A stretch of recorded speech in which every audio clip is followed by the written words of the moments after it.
Good morning mga idol. Isang mapagpalang araw po sa ating lahat. Saturday po ngayon at payday po ano. So, kumusta naman po yung mga kumpleto ang pasok yan? At kumusta naman yung mga lulubog lilitaw? Ano? Saturday ngayon at payday ano. Kumusta yung mga lulubog lilitaw? At kumusta naman kayo yung mga nasobra na ng bali dyan? Kumusta yung mga negative? Kaya pa ba? Kaya pa, tuloy lang, laban lang.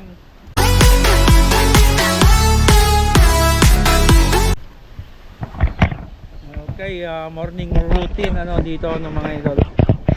So, nagpapahagot muna tayo ng hollow block. Sarado na po kasi dito sa dinadaanan namin. So, papatambakan muna natin ang hollow block dito sa loob mga idol bago tayo magpahalo.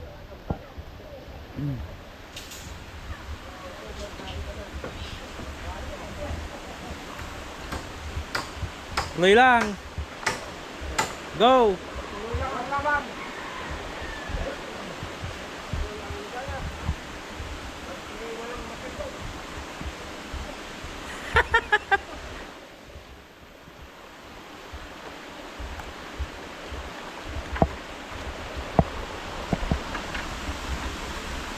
Silpom.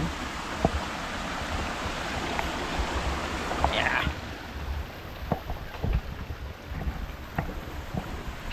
Ayan o. So, kitang-kita na yung forma po ng bahay ano. Yung hindi na lang nasisimulan dito na malagyan ng asintada. Ito ay itong CR ano mga idol. So, mahuli na lang po yan.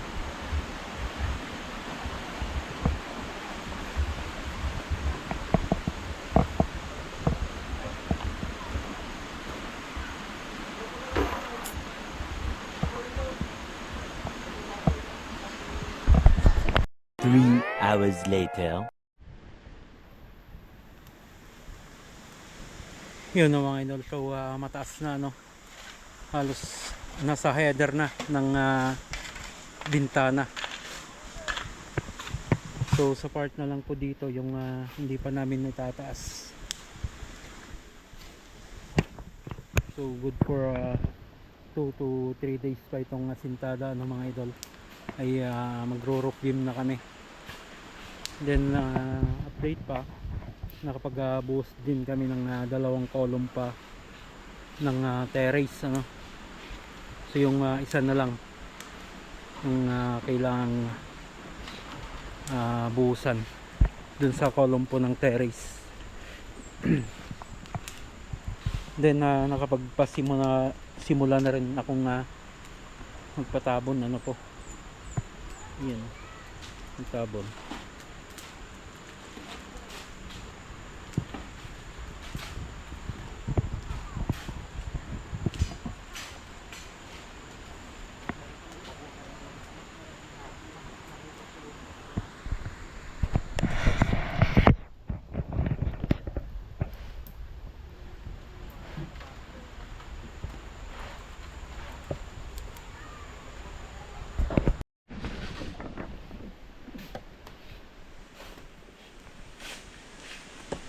Yun o.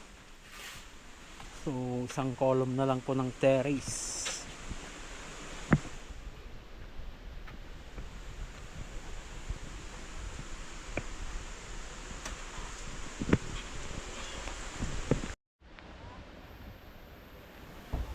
Yun mga par, so nakapagpasahod na nga tayo dito sa ano, sa sawmill project.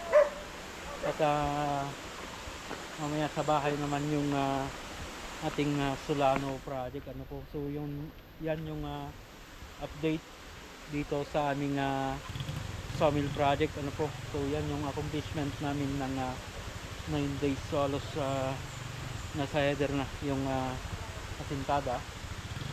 And then nakapag-boost na rin tayo ng kami ng konting column ano po, yung tatlong column.